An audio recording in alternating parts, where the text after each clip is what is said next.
Today I'd like to talk about the simple oil change. Well, the oil change itself may be simple, Dave, but there's some pretty important things to know about preventing oil sludge. Okay, I don't want to disrespect the oil change, so tell us more about oil sludge. Well, oil eventually turns into a jelly-like sludge. Now, sludge clogs up oil passages and keeps oil from getting to some areas of the engine, causing parts to wear out prematurely. And that means expensive engine repairs. So that's why you need to change your oil and oil filter on schedule to get the old oil out before it turns to sludge. You got it. Your manufacturer should have a recommendation for how many miles you can go between oil changes. They usually have a number of months between recommended oil changes. That's because detergents and other additives in the oil break down over time. Many automakers are extending their oil change intervals. That makes it all the more important to use quality oil and oil filters in your vehicle.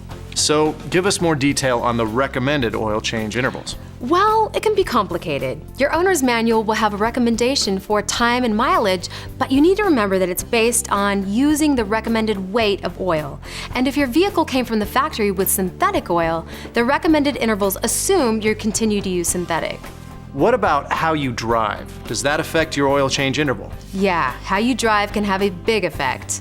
Many owner's manuals will have a list of driving conditions that are harder on your vehicle. Things like stop and go driving, shorter trips, driving in very hot or very cold weather, heavy loads, and towing.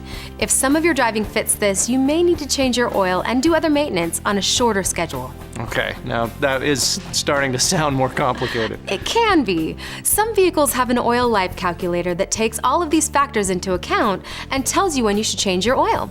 Otherwise, talk to your service advisor about how you drive and get her recommendation for when you take care of your service. And with all of this talk about the oil, let's not forget how important it is to install a quality oil filter when you get your oil changed. Finally, if any of the steering or suspension parts can be lubed, your technician will take care of that with a lube, oil, and filter service. Okay, thanks, Brittany. I'll never refer to it as a simple oil change again.